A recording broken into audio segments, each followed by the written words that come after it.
Hi! Willkommen zurück zu einem neuen Video hier auf dem Channel der K-Pop Mom. Yeah. Heute in einer ganz anderen Kulisse. Und zwar Stehen wir hier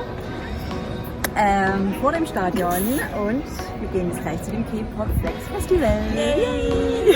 Und hier ist schon die große Massenwanderung. Herr Kameramann, mein Gott, ist schon.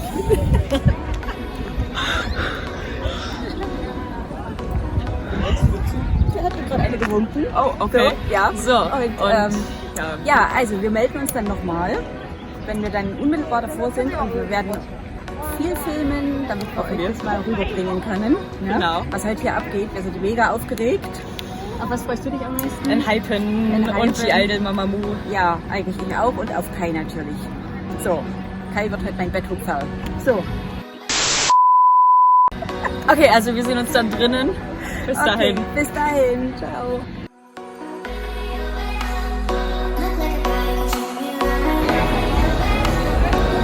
Agas ist der Wahnsinn, ne?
So, wir sind jetzt wieder zurück nach unserem allerersten Festivaltag. Ja. Wir haben eine Nacht drüber geschlafen. Genau, wir haben unser Gehör und unsere Stimmen wiedergefunden. Haben wir das? Meins ist irgendwie noch immer weg. Auch mein Gehirn. Ja. Aber es liegt an der Übermüdung. Aber es war... Was? Sehr schön. Wir zählen jetzt erstmal die Pros auf, also was uns sehr gefallen hat. Erstmal eben die Gruppen, die aufgetreten sind, die waren wirklich hammermäßig. Die haben alle eine super Leistung geliefert. Ja. Ja. Also die haben alle live performt. Ja. Ne? Man hat sie wirklich durch diese Mikros atmen gehört. Ne? Sie sahen alle hammermäßig aus, also gestylt von A bis Z. Ja.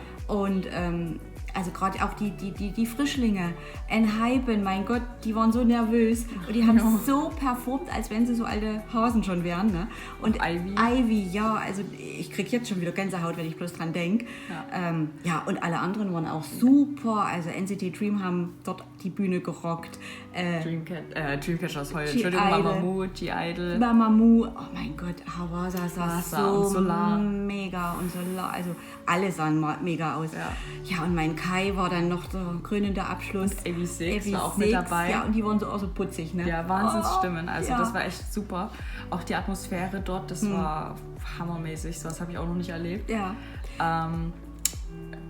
Dann eigentlich so das Negative war eher die Organisation dort, die war sehr schlecht gewesen. Also es gab nicht genügend Getränke oder Wasserstände, Getränke oder Essensstände.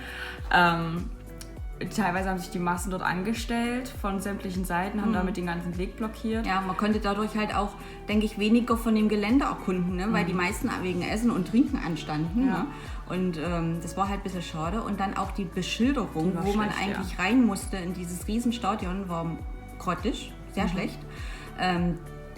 Das müsste vielleicht verbessert werden auf jeden Fall. Genau, und ne? die Akustik war auch nicht gut. Also man hat, ich weiß nicht, was sie beim Soundcheck gemacht haben, aber sie haben wahrscheinlich sehr viel falsch gemacht.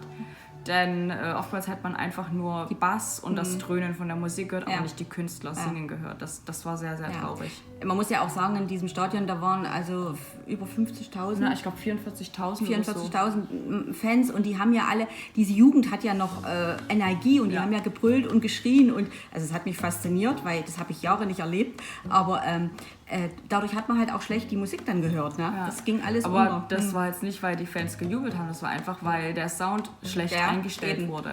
Ja, genau. Und ich weiß nicht wieso, weil eigentlich müssten dort ja Soundtechniker sein, die sich damit auskennen, aber irgendwie haben die das verpatzt, ich weiß es nicht.